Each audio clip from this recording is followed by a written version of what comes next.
Terima kasih DJ Daksro untuk perkongsian Melaka FM Saksi Pagi tadi. Baiklah, seperti yang kita katakan tadi Zaliha, bulan puasa ini adalah bulan yang kita nanti-nantikan, bulan yang sangat dirindui dan kita nak tahu cara bagaimana untuk kita memarahkan bulan ini bersama keluarga tercinta. Dan semalam juga saya dikabarkan kemeriahan banyak persiapan yang dilakukan oleh mereka yang terutamanya sudah berkeluarga. Dan itu juga akan kita kupas untuk topik Selamat Pagi Malaysia pada pagi ini bersama kami Dr. Muhammad Ridwan bin Ramli yang merupakan pensyarah kanan Akademi Pengajian Islam Kontemporari UiTM Shah Alam. Terima kasih Doktor kerana sudi bersama kami pagi ini. Selamat berpuasa. Selamat berpuasa juga. Betul ya, kalau mungkin juga dikongsikan dengan Doktor bila mana keluarga, bukan saja yang solo, yang berkeluarga lagi meriah sebagai persiapan untuk menyambut bulan Ramadan. Mereka dah fikir nak pergi tarawih kat mana dan sebagainya. Setiap kali ialah tiba bulan Ramadan ini, apa yang Doktor fikirkan terutamanya bagi perspektif mereka yang sudah berkeluarga? Okey, bismillahirrahmanirrahim. Assalamualaikum warahmatullahi taala wabarakatuh dan selamat pagi. Terima kasih atas jemputan pada pagi ini. Kita melihat kepada Ramadan ini adalah satu bulan yang dianugerahkan oleh Allah Subhanahu wa taala kepada umat Islam, kan, kepada Nabi Muhammad sallallahu alaihi wasallam, dan nabi terdahulu pun disyariatkan untuk berpuasa berdasarkan firman Allah Subhanahu wa taala, ya ayyuhallazina amanu kutiba alaikumusiyam kama kutiba alal ladzina min qablikum la'allakum tattaqun. Wahai orang-orang yang beriman, diwajibkan kamu untuk berpuasa sebagaimana difardukan kepada umat-umat yang terdahulu, la'allakum tattaqun. Untuk tujuannya maksud puasa itu adalah untuk bertakwa. Mudah-mudahan kamu menjadi insan yang bertakwa. Insan yang bertakwa inilah yang akan kita bina dalam sebuah keluarga. Macam mana nak jadi ayah terbaik, macam mana nak jadi ibu yang terbaik, macam mana kita nak didik anak-anak yang terbaik untuk kita mengimarahkan bulan Ramadan, sempena bulan Ramadan yang mulia ini, untuk kita jadikan ianya satu platform untuk kita meletakkan nilai-nilai sebuah keluarga yang baik berdasarkan kepada platform Ramadan yang Allah Subhanahu wa taala anugerahkan kepada kita. Sebab sebelum tu kita pergi dulu apa maksud puasa. Nak didik keluarga ni kita kena kenal dulu apa maksud puasa, kan. Nak explain ke anak-anak kecil ni. Nak cakap ke anak tu puasa. Tiba-tiba hari ni ayah bangun pagi, mak bangun pagi. Anak tak tahu kenapa ni. Dah tak boleh makan pula tu, kan. Dah tak boleh makan pula. Tiba-tiba kenapa ayah aku 4:30 dah bangun pagi ni. Dah sarapan, mak aku dah masak pukul 4, kan. So benda-benda sebegini perlu kita terapkan kepada anak-anak. Kita sebut kepada mereka bulan depan Ramadan. Sepatutnya kita ada Rejab, Syaban, kita ada Ramadan. Ini adalah bulan-bulan yang ditentukan oleh Allah untuk kita persiapan kita kepada bulan Ramadan. Sebab itu sebelum datangnya Ramadan, kita dah bagi tahu anak kita, dah bagi tahu keluarga kita, dah bagi tahu orang yang terdekat dengan kita, Ramadan pertama macam ni, kedua macam ni, ketiga macam ni. Konsep puasa macam ni kepada anak. Tiba-tiba kita puasa, kita bangun pagi, kita bangun subuh pagi, kita bangun. Kenapa kita bangun pagi? Kenapa kita kena sahur? Kenapa kita kena menahan diri daripada makan dan minum? Sebab konsep puasa itu adalah menahan diri daripada makan dan minum di siang hari pada bulan Ramadan. Adakah konsep la'allakum tattaqun itu hanya tak makan tak minum? Tak. Dan perkara-perkara lain yang membatalkan puasa dan perkara yang mengurangi pahala Ramadan, puasa itu tadi. Benda inilah yang kita kena terapkan kepada anak-anak kita daripada kecil lagi. Masa dia kecil kita dah terap kepada dia setahun, 2 tahun, 3 tahun, supaya mereka faham, keluarga faham apakah persediaan mereka untuk menyambut bulan Ramadan. Baik, Doktor, kalau kita boleh kongsikan, bapa adalah ketua keluarga dan pastinya perlu melakukan persediaan yang cukup rapi untuk memastikan anak-anak ini diberikan pengalaman dan juga ilmu-ilmu yang cukup untuk bulan puasa ini. Jadi apa di antara perkara yang perlu ditikbirkan oleh seorang bapa sebenarnya? Okey, baik. Terima kasih atas soalan tersebut. Sebab itu maqasid puasa tadi la'allakum tattaqun, bersempena firman Allah Subhanahu wa taala, ya ayyuhallazina amanu qu anfusakum wa ahlikum nara. Jaga diri kamu, keluarga kamu daripada api neraka. Itu konsep tadi. bertakwa itu kita nak selamatkan diri kita nak selamatkan anak kita nak selamatkan keluarga kita daripada api neraka Allah Subhanahu Wa Taala. Benda ni kita kena terapkan anak-anak. Dan nak jadi seorang bapa bukan satu benda yang mudah. Adalah satu benda yang cukup sukar. Dialah ketua keluarga, dialah suami, dialah kena jaga seluruh ahli keluarga dia. Bagaimana aku nak didik anak aku ini selari dengan syariat Islam. Kan? Kalaulah anak kita terkena api sikit je, kan, kena kat dapur kan, apa perasaan seorang ibu? Panik. Panik, takut kan, ambil suri kereta start motor pergi, ambil suri kereta start motor pula kan. So terlalu panik untuk pergi untuk kita rawat anak kita tu, kena melecur ke macam mana kan.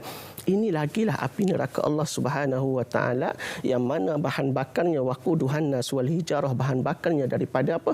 Daripada kayu dan juga manusia. Kalau anak kita tadi terkena api yang sedikit pun kita rasa dah kelang kabut, macam mana isteri kita, anak kita, sebab konsep sesebuah keluarga itu adalah untuk kita mendidik mereka, bukan saja kita nak sayang mereka di atas muka bumi.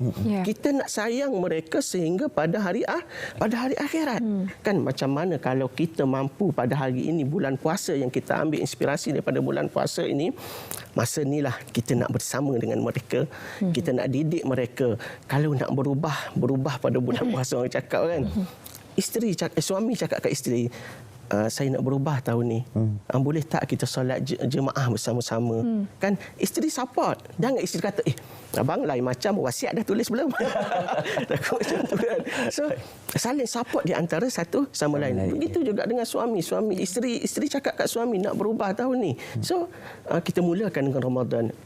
Bantulah saya, bantulah abang, bantulah sayang untuk kita berubah. So itu adalah konsep sebuah keluarga yang baik, iaitu saling membantu di antara satu sama lain. Suami bantu isteri, isteri bantu suami, anak, jangan lupa anak itu sebab itu ada pepatah mengatakan melentur buluh biarlah daripada rebungnya. Bila doktor sebut tentang mendidik anak dan memberikan mereka pengetahuan tentang penting untuk mengimarahkan bulan Ramadan ini, dari aspek kesederhanaan ini, kita tahu kita nak raikan kejayaan anak kita melakukan ibadah puasa sepanjang hari, terutamanya anak yang kecil-kecil. Tapi bila sampai ke bazar Ramadan, kadang-kadang doktor, kita kadang-kadang terlupa tentang konsep sebenar di sebalik ibadah puasa itu. Jadi bagaimana peranan ibu bapa dalam pada untuk memberikan tahniah kepada anak-anak mereka? Okey, you boleh puasa satu hari, you boleh berbuka apa you nak, tapi dalam pada itu juga kita kena ingat mesej sebenar di sebalik berbuka puasa, dan untuk kita mengerti terutamanya mereka yang berada dalam kawasan konflik sekarang, untuk terus bersederhana.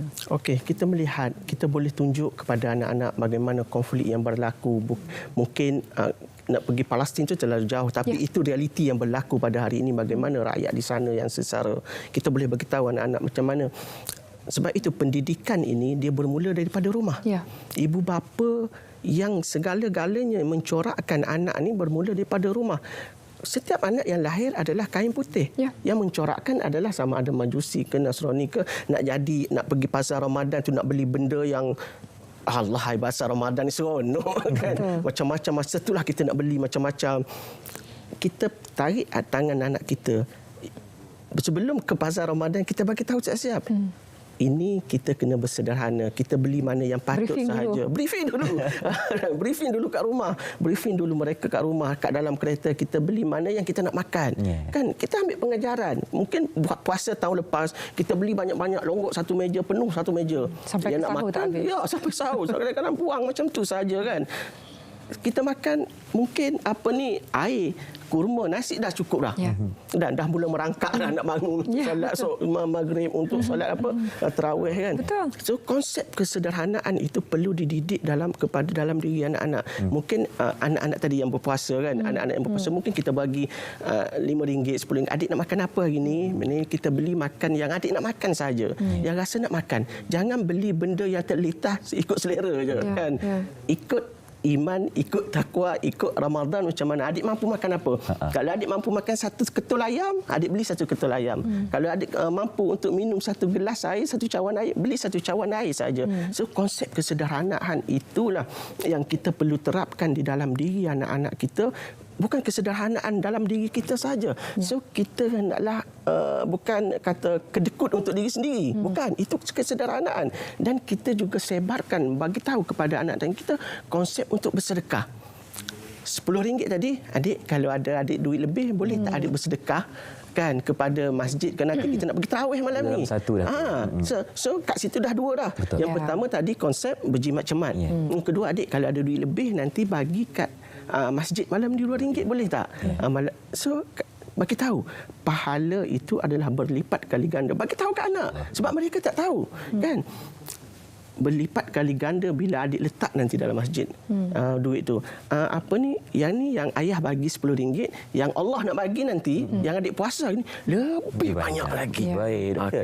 Dan selain kita bercakap tentang konsep ataupun aspek kesedaran ini kan, pastinya juga kita perlu titik beratkan dari segi amal ibadah sepanjang bulan puasa ini. Jadi, apa di antara ibadah-ibadah yang kita lakukan untuk mengimarahkan bulan puasa bersama dengan anak tercinta? Okey, baik. Ramadan ialah bulan ibadah. Kan itu semua sudah tahu. Ramadan adalah madrasah ataupun sekolah untuk kita mendidik diri kita, mendidik anak kita, mendidik isteri kita, ahli keluarga kita, orang yang terdekat dengan kita untuk kita sebarkan. Bulan ini adalah bulan yang sangat pemurah. Bulan yang Allah Subhanahu Wa Taala memberi rahmat dan kasih sayang kan. So aktiviti kita bersama anak-anak itu sangat luas. Kan kalau sebelum ini kita tak mampu kita tak sempat untuk berbuka, untuk makan semeja dengan anak-anak. Datangnya Ramadan, kita boleh duduk semeja dengan anak-anak dan isteri kita kan. Itu mahal. Kan sibuk kan pagi. Kadang-kadang kita keluar kerja pagi pukul 6, 6.30. Anak-anak belum bangun. Kan kita balik pukul 10, anak-anak dah tidur. Datangnya Ramadan mengajar diri kita, mengajar anak kita, mengajar isteri kita untuk kita duduk semeja. Kita wakafkan waktu untuk kita bersama anak dan isteri. Itu adalah satu perkara yang mahal untuk kita praktikkan pada bulan Ramadan. Yang kedua, kita ajak anak dan isteri kita untuk solat berjemaah. Kita kejut anak kita kejut isteri kita bangun pagi. Bukan sahaja kita nak makan. Kalau sebelum ni bangun pergi sekolah. Kita tak cakap pun bangun solat subuh, tak. Yang ni bulan Ramadan bangun kita nak sahur, kita nak solat Jumaah, kita nak pergi sekolah. 3 dalam 1. Satu benda yang cukup mahal. Kalau sebelum ni kita balik pukul berapa? 10 malam, 9 malam. Kita tak sempat untuk makan bersama anak-anak kita pada waktu petang kan. So setengah jam sebelum berbuka puasa itulah waktu yang paling sesuai untuk kita bersiap semua. Kalau boleh pukul 7 petang tu semua makanan dah ada atas meja. Semua anak, semua isteri dah ada atas meja. Dah meja pula. Yalah, dah bersedia untuk membuka atas kursi, makanan atas meja. Doktor, bila doktor sebutkan tentang persediaan bila pukul 7 semua dah bersedia, bagaimana sebenarnya barangkali untuk kita bukan sama ratakan, memberikan lebih tugasan kepada anak-anak supaya mereka rasa terlibat sekali dalam penyediaan, supaya taklah ibu seorang yang berlari-lari ataupun ayah seorang yang berlari-lari di dapur untuk menyediakan juadah buka puasa ini, supaya masing-masing ada peranan masing-masing. Jadi rasa kebersamaan, togetherness itu ada di kalangan keluarga. Kebersamaan dalam bulan Ramadan. Sebab itu dalam ayat yang saya baca tadi, ku anfusakum wa ahlikum naro. Nak selamatkan diri kamu daripada api neraka bukan kita seorang. Bawa anak, bawa isteri, buat baik kepada isteri. Dapat pahala. Buat baik kepada anak, dapat pahala. Macam mana nak buat baik kepada isteri? Tolonglah masak kat dapur. Kan? Hari ni ayah nak buka puasa dengan apa? Hari ni nak buka puasa dengan patin tempoyak. Sedap tu kan. So apa tugas kita? Takkan kita nak serah kepada isteri 100% kan? Kalau kita tak pandai masak sekalipun kan. Okey, jom adik kita pergi beli ikan patin kat pasar, kita pergi beli bunga kantan, kita pergi beli kunyit, kita pergi beli lada, kita tolong ibu hari ini siapkan untuk masak bersama. Nampak tak doktor pandai masak? Itu dia dah baca resipi tu. Kan?